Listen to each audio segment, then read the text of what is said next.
Good afternoon. How are you? Well, it's a little warmer today, but it's still very comfortable. The temperature, according to Thomas Jefferson, is 84 degrees. Humidity is 29, not too bad. And the breezy wind is 1.7 miles. Hardly feel that. I try not to repeat matters, and I don't intend to. But there's one that we have to take a look at because it's an ongoing problem and it's not going to go away.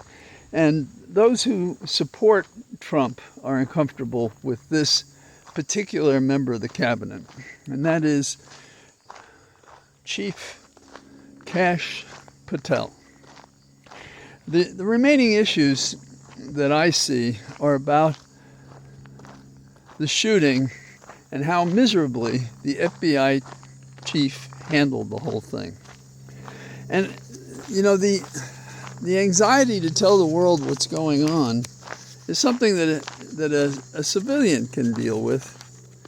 But to be talking in the midst of a sensational criminal investigation about where you are and getting it wrong is not professional. It's not good police work. And people can get hurt, seriously hurt, in those circumstances when that's what somebody does. So it's pretty basic that you don't talk about what you don't know. It's the balance between the dictates of any investigation and, on the other hand, not giving false hope or defaming an interested person or a seemingly interested person. Patel announced early on that they had the suspect in custody when they didn't. Now, former Trump supporters of Patel have lost their faith in Patel,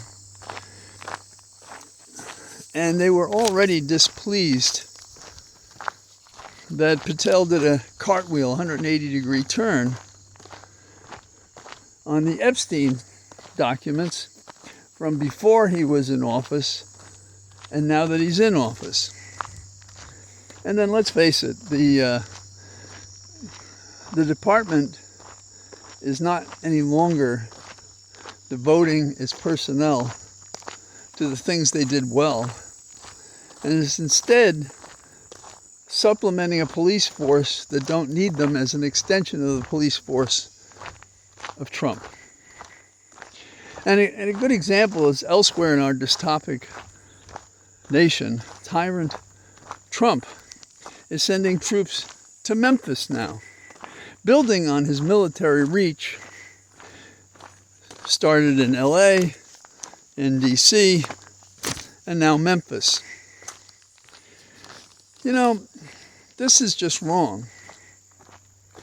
And our experience has not encouraged, as a matter of policy, duplicating what is unconstitutional and wrong, namely some sort of emergency that justifies what Trump is doing. Instead, it appears that Trump is picking on cities he perceives as Democratic Party dominated, which is a too simplistic statement about cities if you knew anything about governing them as opposed to just attacking them. And so we have that situation. Talking about bad policy, that makes for early deaths in some circumstances.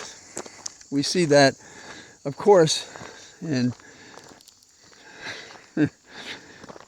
Kennedy Jr., who knows less about science, medicine, vaccines, and any related subject than anyone who's ever been in the position he's in. So, and then we have the extension in which the current policies of this administration tell us that costs may go up by 9% by 2026. And the percentage costs and the deprivation of medical care could go up much worse in those programs under ACA, the Affordable Care Act. Now, on the Hill, there is a movement, and we all want Schumer to find that old fight that he had that doesn't seem so apparent these days. I was his special counsel for investigation when he was in the House, and he was incisive, prepared, and he got good results for that reason. Well, he's just announced, with the leadership of both the House and the Senate, that they're going to fight for concessions in health care, at the risk that the government will be shut down if there is no agreement. That's what we need.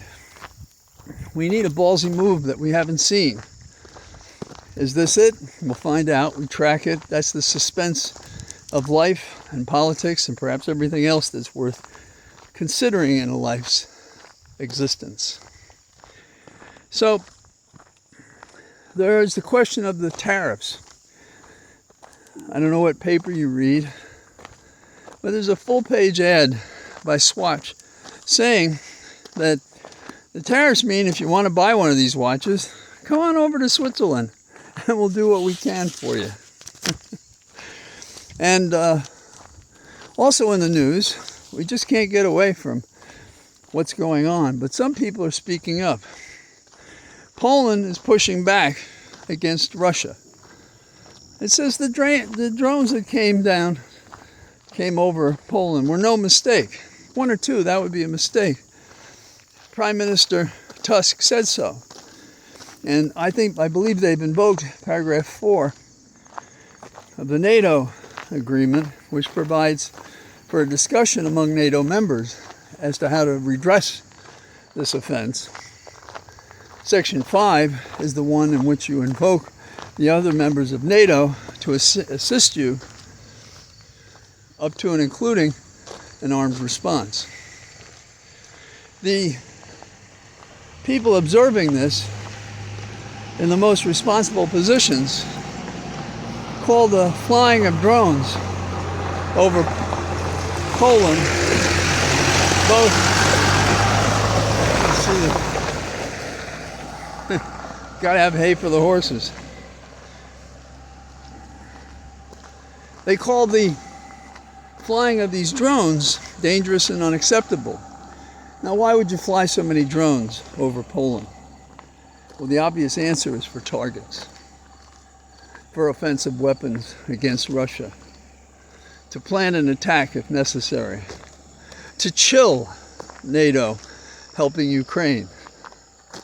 That's what that's about. So, what about Putin, Trump's favorite fascist? Trump says, oh, I think it's a mistake. He's the mistake. We are at the highest risk in my lifetime because we have a person who doesn't know a damn thing about foreign affairs, anything about the Middle East, anything about Ukraine, and trusts Russia, perhaps because he has to, because he's a lapdog created by whatever mystical methods Putin has available to keep him at heel. His mutt. The extension of Putin at the risk of NATO and us and many more. You can't ignore these drones. You can't ignore the attacks into Ukraine.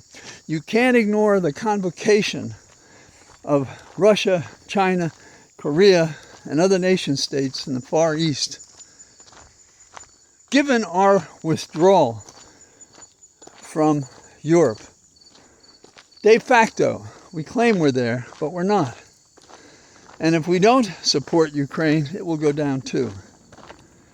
So if we were writing a postcard and circulating them and asking people, how's Trump doing? Something Ed Koch, the mayor of New York, used to do.